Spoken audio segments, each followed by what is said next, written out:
Hi. Hi. Hello, hello. How are you today? I'm doing really good. How are you?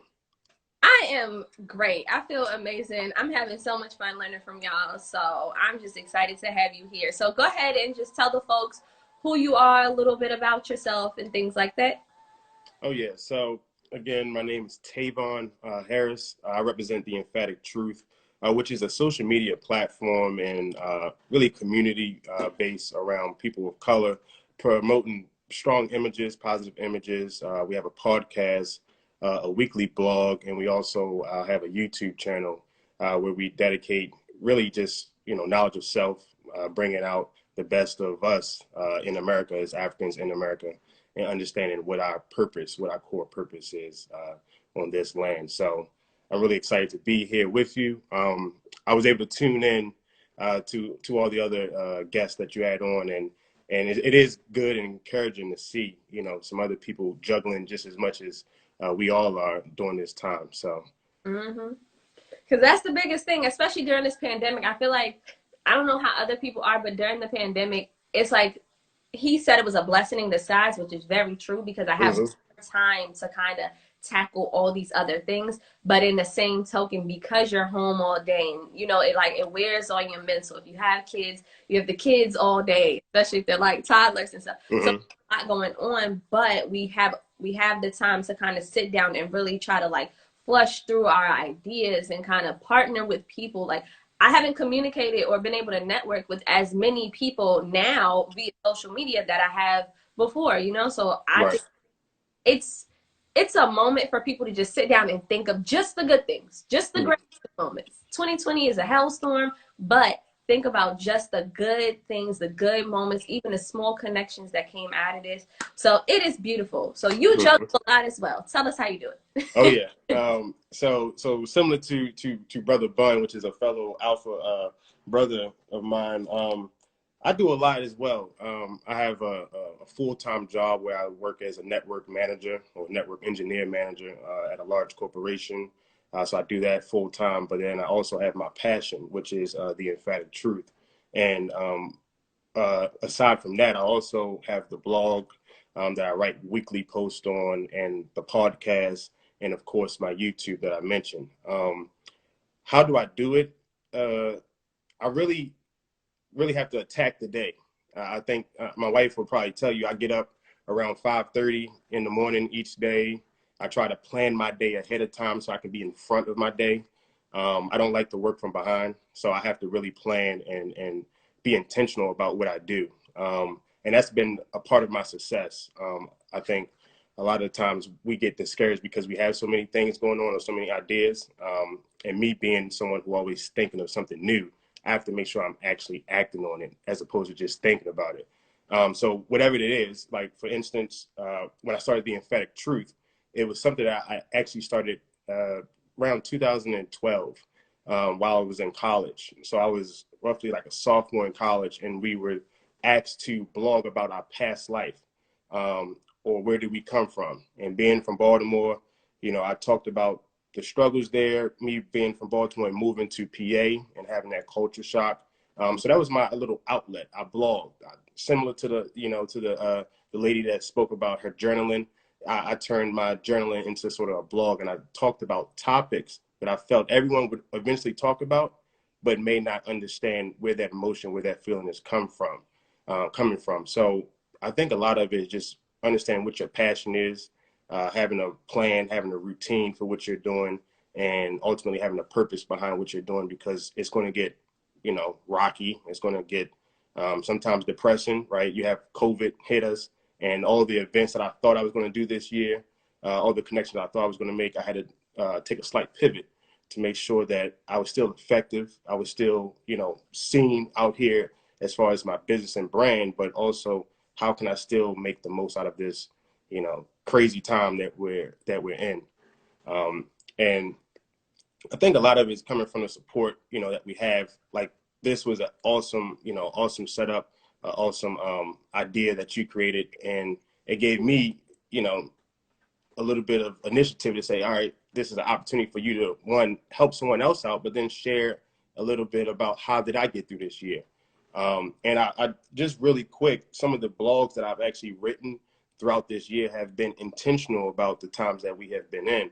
And one of them was fear, false evidence appearing real. So I talked about fear as an aspect that we all deal with, but I blogged about it just from a personal standpoint and have others, relate to that.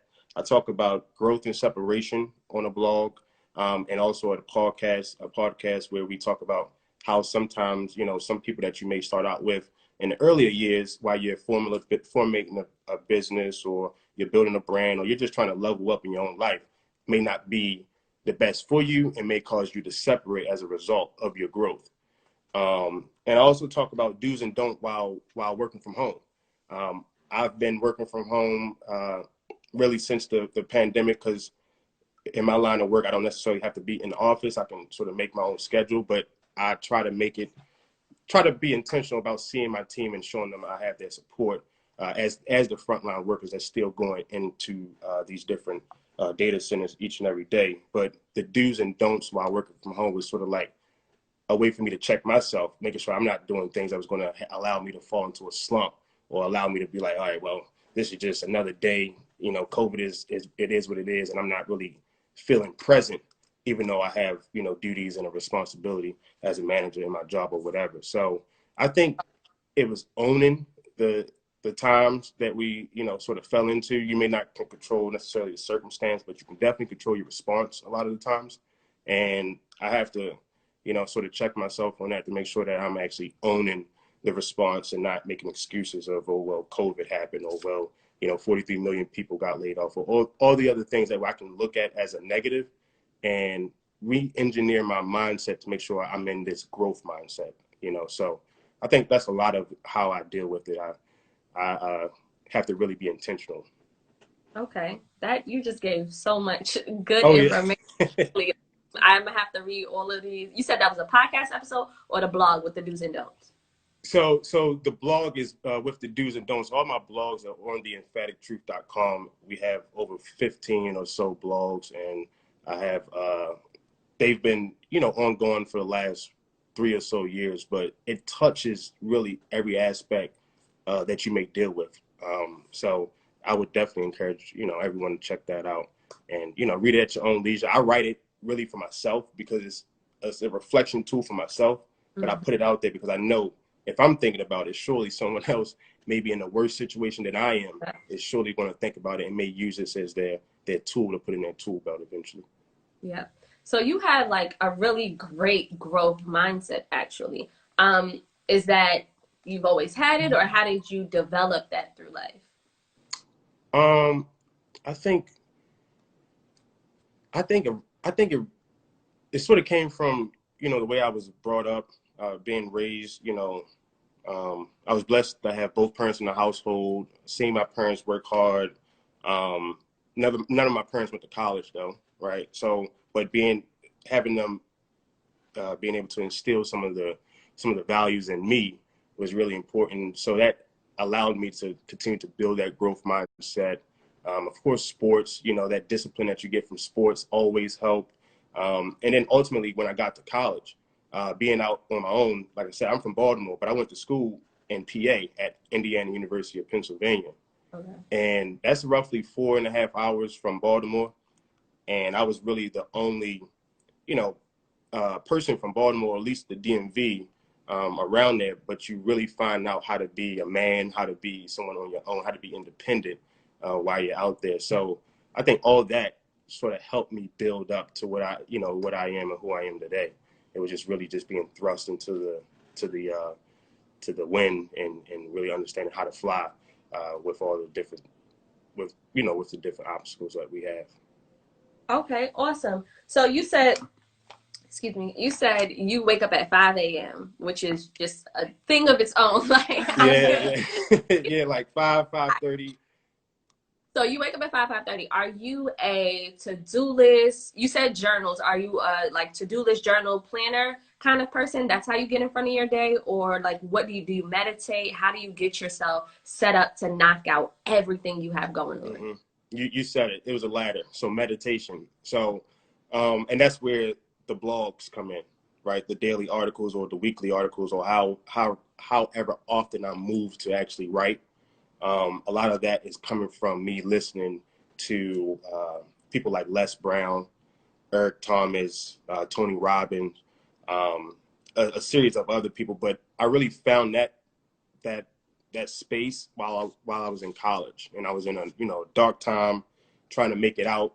I went to, like I said, I was one of the first of my siblings to go to college, out of my family. So that was a weight on my shoulders that I was carrying, and then combine that with the financial stress of college, not having enough money to actually be there, right? You find yourself trying to stay motivated, and I think it was ultimately finding that why, that purpose. And I found the purpose through the emphatic truth while searching for my truth. So it was really about understanding what my truth was, what I didn't learn in college or excuse me, high school and elementary school, everything previous, and what I Mm-hmm. needed to know to get to the point where I'm at today.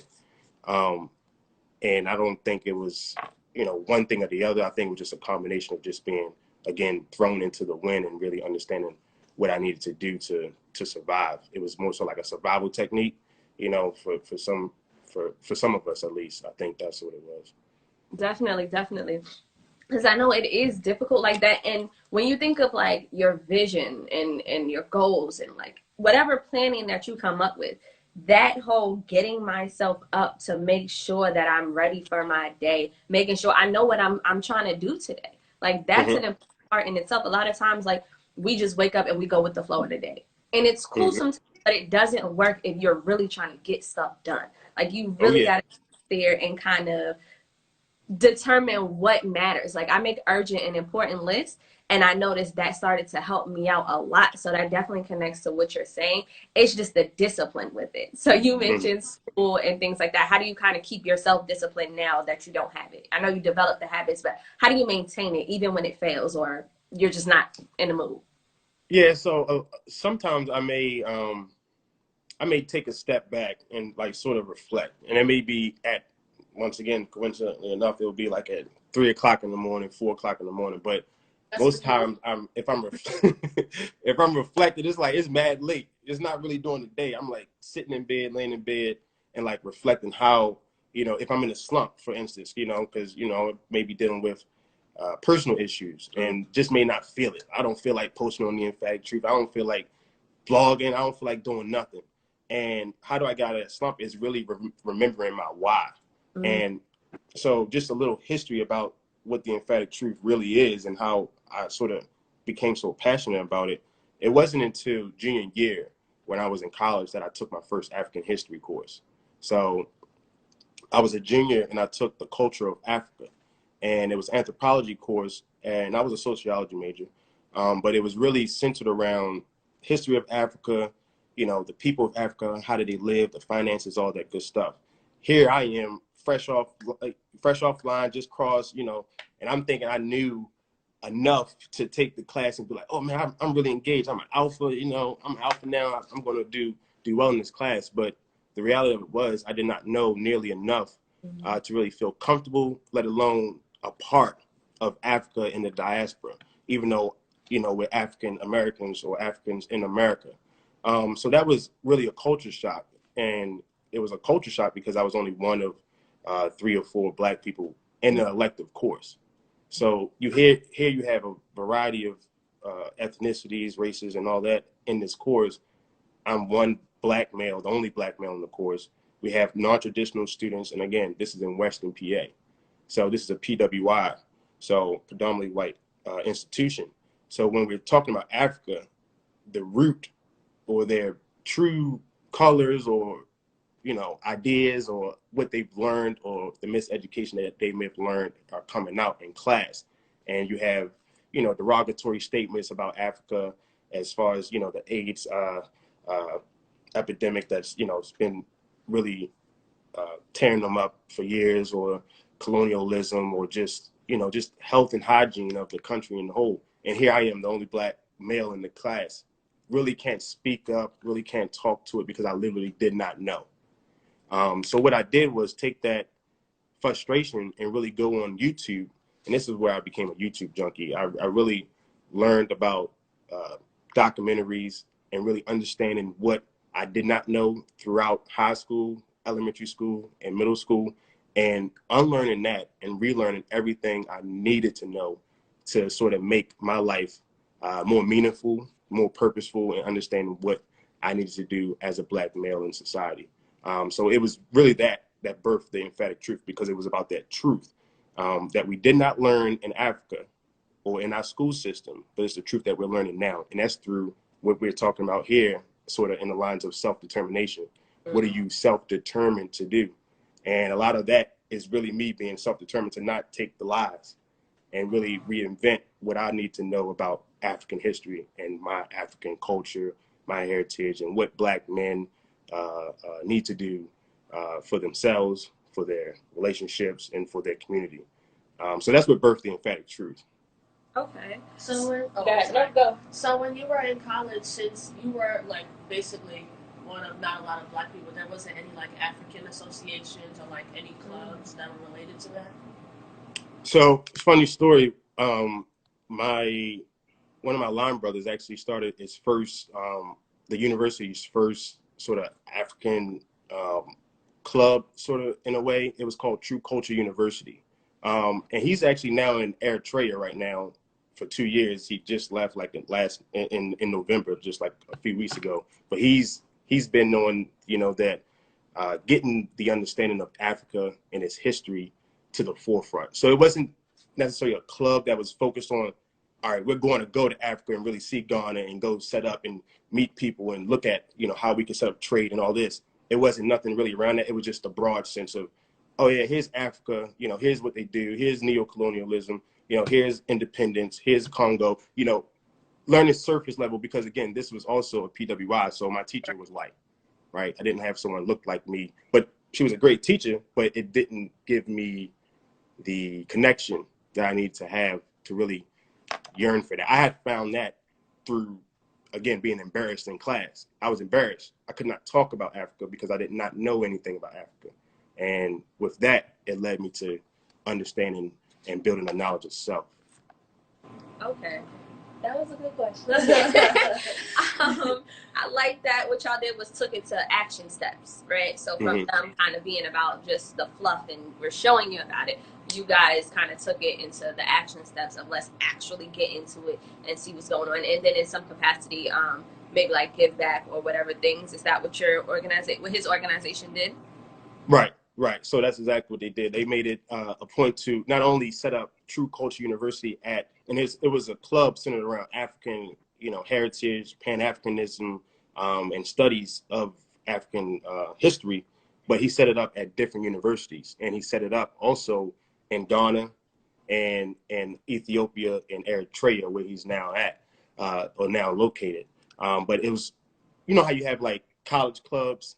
It was sort of that college club to take not only just at IUP where we were at, but to spread it throughout the diaspora.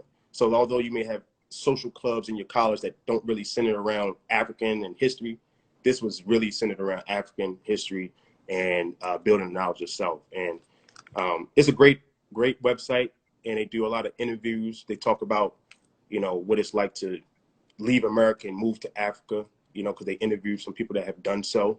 And they also talk about some trade, opportunities and ways you can just, start your understanding, start to build your understanding with just taking a tour, once it's safe to do so, of course. But they also, have resources for tours as well. So it's really something that I saw was a need, and it was just great to see, my line brother take that initiative to do so at that campus. Definitely. Can you say the name of it, and is there a website? Say it one more time. Yeah, True Culture University. Yep, True Culture University, and you can find them on truecultureuniversity.com. Yeah. Perfect. I'm gonna check it out because that sounds dope. Oh yeah. So what I'm loving is that you took that moment that you said it's an embarrassing moment. You took that moment and you were kind of able to use that to determine for yourself, all right, I need to learn what I need to learn, right? So seeking out knowledge, seeking out ways to either like improve, be better, know better, do better, things of that nature. And that's exactly kind of what I promote, right? So you mentioned you learned about men and what they need to do. And you said two other words with it. I forgot, but can you tell us a little bit about that? Yeah. So and so it was men learning what men need to do, understanding what our purpose is, and ultimately why we are here, on this soil. um I sort of, again, I became a YouTube junkie by learning or listening to and looking at 3 hour long documentaries on African history and studies and reading books. um but really it was this one video. It's called "The Black Man Must Wake Up." And what sort of set it off for me was the ending. And it's by uh, he's a, what do you call it?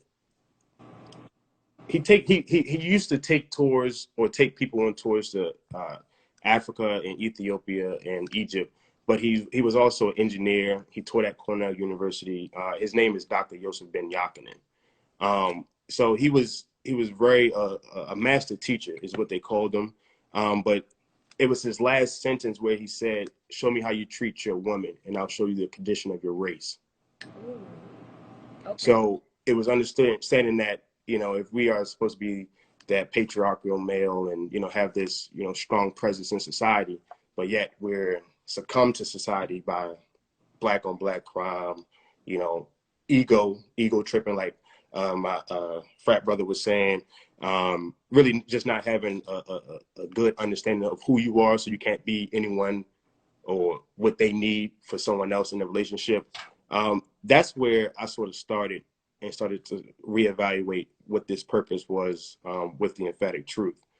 So just recently, I had pulled up one of my previous essays from college, and we had wrote about what does it mean to be a man. What does it mean to be a man? But I edited the blog to say, what does it mean to be a man in the 21st century? Because now we're examining not only, we didn't pass the Obama era, right? And now we're in passing the Trump era, and now we're into really just real life. All right, you look, this is 8 plus 4 more years. Now we're really in the thick of it, and what is going to happen. And really it's about taking that presence, having that strong presence as a male. If you're, leading your family, leading your community, or leading your relationship, what does that male figure look like?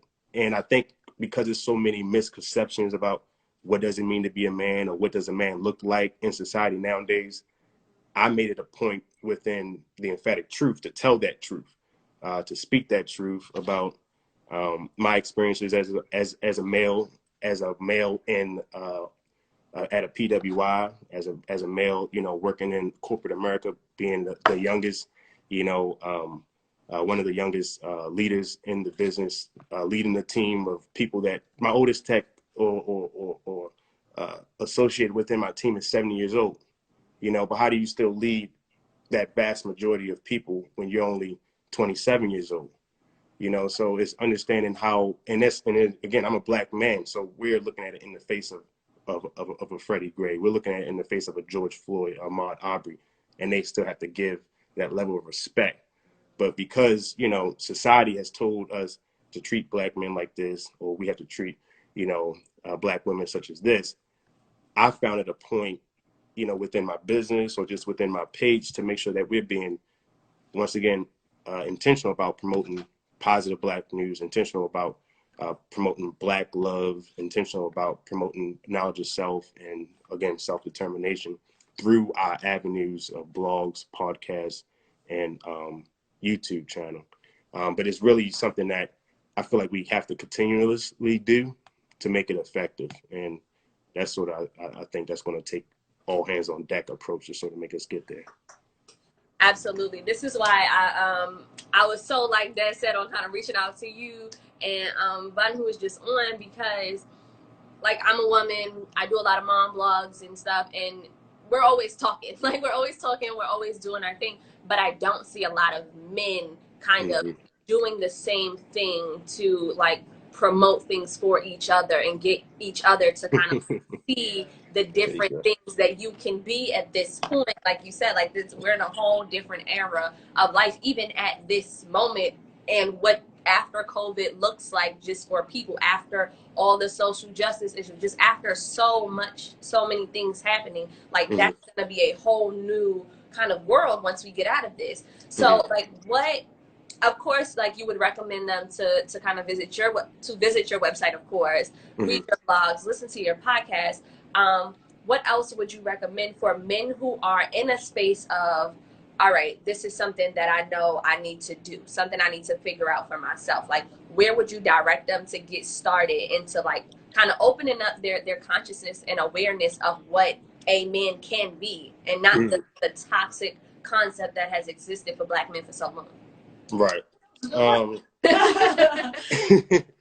I mean, it could be a lot. I would say first and foremost, you have to reflect.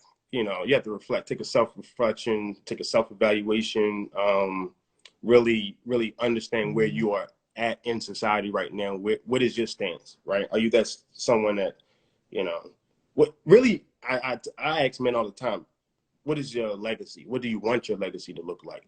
A lot of it is wrapped around, okay, sports, you know, shoes, girls, fashion, rappers, right? All that other stuff that's really doesn't really amount to anything after a while to hit home what you were saying.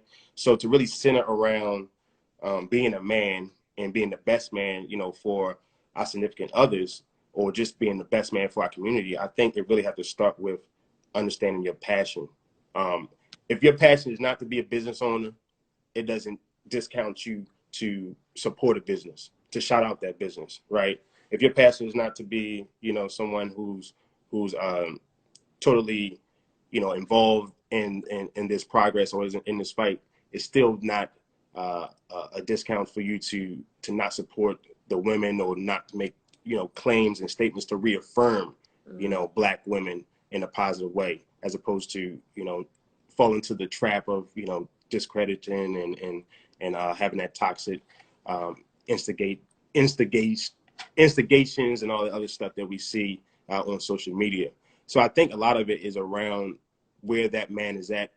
Personally, I don't really have a mold or a layout for it, because every man is different. But I would say this, for me, I started with Black Men Must Wake Up. Okay. And that was a video. And so on my website, in my resource column, I have discussion series. In the discussion series, it talks literally about what you just said. It gives you a guide of how to sort of untap your mind into all the other frivolous stuff. Because once you learn bad information, you have to literally work twice as hard to re-engineer your mind to learn the good information that you missed out on all those years. So with me being 18, 19 in college, I had to literally unlearn everything and relearn everything through books, through documentaries, or through engaging content. So I have created a list of documentaries that are available on YouTube on my website, called Discussion Series, and it lays out what does it mean to be a man in America. It lays out power economics, or economics for men in the Black family as a whole. But then I took it a step further. Also on my website, I have over 100 books, ebooks, downloadable, you know, free for you to tap into. And it talks about why African Americans can't get ahead and how to solve it through group economics. It talks about the Black family and dieting. It talks about very much the same aspects that would make you informed enough to make these decisions of a sound man, of a sound woman. But a lot of the information is not there. So you're not going to find it on Instagram and social media, because people are not reading. And that's literally the gap. So if the man is going to be that man, he literally going to have to invest in himself and then pull back. And I have an ebook called Digital Disconnect. It talks about how to disconnect from social media and tap into your real life, so you can make sure that you're involved and on track. Like we have this vision board that we're creating today, or we have these goals, you know, because men like to talk, right? So how do we actually get into the phase of being actionable, being someone who's an execution type of leader, as opposed to just a talkative type of leader? I would say just start there, you know, having a pure intention, having some series of books or videos you can watch to help bring your mind up to speed to where we are currently at, because you have to recognize where we are currently at.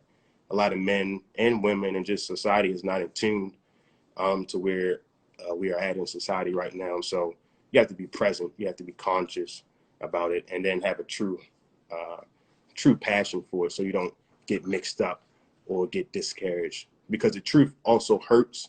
So once you are faced with it, it's going to hit you in the face and probably make you, second think. But that's why you need that reaffirming, group around you. Try to keep some strong men around you that's going to actually tell you like it is, not just what you want to hear.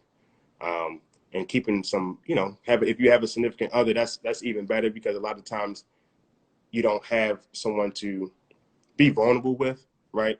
And usually you're not going to do it with your homeboys. So if you have someone, a significant other, wife, girlfriend, whatever the case may be, it really unpacking your mind and laying it on also helps you. Oh, you sound. Okay. Your sound went out for a little bit. You good? We can hear you now. Okay. Yeah, so having a significant other to bounce ideas off of also helps as well. Because men are always thinking. We're thinking about the next thing, the next thing, the next thing. But having someone to really sit down with us and plan it out. And that's where, women, you guys are perfect in that aspect a lot of times, in helping us plan and executing what we are manifesting in our head. So I could say a lot, but I really would just say start with having a true purpose for what you're trying to do, and then you can build on all the resources from there through the network of people that you may meet. What is the name of the 2 ebooks? So the one ebook that I have on my website is called Digital Disconnect. It's Digital Disconnect, and it's pretty much how to tap in, how to disconnect from the digital world and how to tap into your real reality for 2021 and beyond. But it really just assesses, screen time, right? We have screen time on our phone. Yeah. I dig into that. I dig into your screen time. What are you using your screen time for? Yeah, I use that too. Yeah.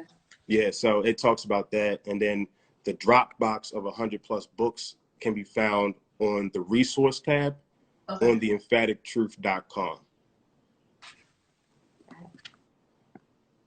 And then that's also where you can find the discussion series on my YouTube. I lay out different videos like Jane Elliott about race, talk about race, equity, and equality, laying out the differences of that. It talks about the national treasury, like where does it come from? Where does your money come from? How does it, how was it, built this way? How was the country built this way? So it lays out a lot of good information on the discussion series. But it's really just a wealth of information for you to really just, you dig at it. You take a day and deep dive, read blogs, read articles, watch videos, and build your understanding. But it's all about investing in yourself, because this is going to help you and make the best decision for yourself and make that vision board, a possibility in 2021. That is so bomb. I really hope you understand like the wealth of knowledge and the power that you are giving people with your website, because I'm just like listening to the amount of things that you have on it, and the fact that you took time to give like tons of resources. Yeah. So when they do come to that moment of, all right, I'm here now, I'm focused, I want to learn, I want to grow, like you just made it a lot easier, because I know people get discouraged trying to find information when it's just like crazy. So you just made it much better. I know I kept you for far longer than I was supposed to, but I have. Oh no, you're fine, because I thought I was gonna ramble too much. So you're a good person. This is gold, man. This is gold. So all the things that you said and everything that's presented on your website is amazing. Do you in any way provide this info to kids? I know I saw on your website you have projects where they can get community service hours or something. But do you kind of like give this emphatic truth, like self-realization and like history? Do you give that to kids as well, or youth? Yep. So just really quick. So prior to me working at in the corporate space, I was nonprofit youth engagement and workforce coordinator. So literally my job was to help youth get jobs in DC, Maryland, and PG County area. So what I did was walk around, look for communities of businesses like Apple, Nike, Microsoft, walk in there and talk to them as if I was looking for an opportunity advisor. The opportunity advisor would literally talk to that youth, and they would talk to that youth about the world of work. What does it take to work at Apple? What does it take to work at, AT&T stores or Foot Locker? What does it take to work there? And then ultimately, what commitments or what skills or what attitudes do they need to work there? So it was giving youth the understanding and the realization that, hey, this person I never would have talked to at Apple before because they wouldn't have looked at me. I now connected to it. So I now have built my social capital, but then I can take that a little bit further and now get paid $100 a week, which we paid them $100 a week to literally make projects and posters similar to this about who they've met. So to answer your question, I have, that's where my passion sort of started, is really helping youth build and tell their own stories. So I help youth build their own Wix and design their own website if they want to build a blog. Because that's what it took me about roughly 2 months to do that. But yes, to your point, it's a very time consuming thing, but it's about that self-determination. I wanted to do it so I can take ownership over it. Because if I pay someone else to do it, I can guarantee you I wouldn't be on that website as often. I wouldn't even care who was on the daggone website. I would just be like, yo, it's up. But because I'm on there and because I build it, I have really some stronghold over it. Like, I have to make sure it pops. Because if not, it's on me. Because I took the time, or I did not take the time to put into it where I needed. So I do work with youth. On that Dropbox, it also includes some youth books, youth ebooks on there. But I also, I try to help youth as much as I can in any capacity that I can. A lot of the times it's through mentorship or virtually in a space like this. I was blessed to work with some youth on a youth talk over the summer for their workforce development program. Because everything has been modified, everything has gone virtual, of course. So I'm definitely available and open to, helping out in any capacity I can on the mentorship. Okay, bomb. I love it. I love it. Like, I know, right? This is bomb. It's like, I love the connections, like the wealth of knowledge to get to us. But again, like you said, there's stuff that we need to unlearn from being a child. So I feel like every time we learn something or everything that we're doing, we're kind of responsible to give it back to them in some There you go. Like, help them know better, do better, be wealthier, and all that stuff than we are able to be in this moment. So thank you so much for your wealth of knowledge. I'm about to get into it. For real. Oh, yes, please do. For one more time, can you tell anyone who's watching, tell everyone who's watching, where they can find you, your website, your tags, and any other last tidbits you want to give? Yep. So you can follow me at The Emphatic Truth. That's The Emphatic Truth on everything. Facebook, YouTube is The Emphatic Truth TV. My podcast is Tell Your Truth Podcast. You can find that on Apple, Spotify, Spreaker. But if you look up The Emphatic Truth Podcast, it will surely come up. And also our website, of course, website and blog, theemphatictruth.com. Really, the last thing I would say, for everyone that's watching and really trying to prepare themselves for 2021, I think you have really led the way, in terms of making sure people have that great intention with pursuing their goals, pursuing their dreams. So I appreciate you for having me on. And if there's anything I can do in the future to help, move your business, promote your business, I definitely will be willing to do so. But to your followers and to everyone that's watching, the last thing I would say is just have great intention about what you're doing in 2021. In a few weeks, or a few days rather, you'll hear, new year, new me, I'm leaving this behind in 2020 and I'm going into this in 2021. But really, the thing you have to ask yourself is, where's your plan? And this opportunity that you took, 4 hours out of your day to make sure that people had a plan to take actionable steps and to really be intentional about what they're trying to do in 2021. You've did your job to that. So I think it's more on us, the viewers, the people that's a part of this, to say, hey, I want to get better in 2021. I want to do this in 2021. What does that plan look like for you? Are you around people that's actually going to help you build off of that plan? and encourage you? Do you need to in some way separate because that's hindering your growth? So I think that would be the best advice that I can give, anyone, is to have a purpose for why you're doing what you're doing, and have a vision, and ultimately be demanding. Absolutely. Thank you so much. I totally appreciate you so much. This was amazing. Of course, I'm going to reach out to you for any opportunities ever. I think I was bugging you last week, right, about information too. Yep, That's no, how we no, got. you're perfect. Yeah, you were great. Because I really like to, man, you should see me. I like to do my research. I like to be prepared. I don't take things like this lightly. Anytime it's an opportunity to again help our people and help build them um, from where they are to where they need to be, I think it's purposeful, because as we all know, if we don't engineer our mind, someone will engineer it for us, or someone will program it for us. So again, attacking it, you did your job. I appreciate you having me on, and appreciate everyone for tuning in. Thank you. Thank you. Well, happy holidays, happy Kwanzaa, happy New Year, and everything to you and your family. Peace and blessings to y'all. All right. All right, peace out. Thank you.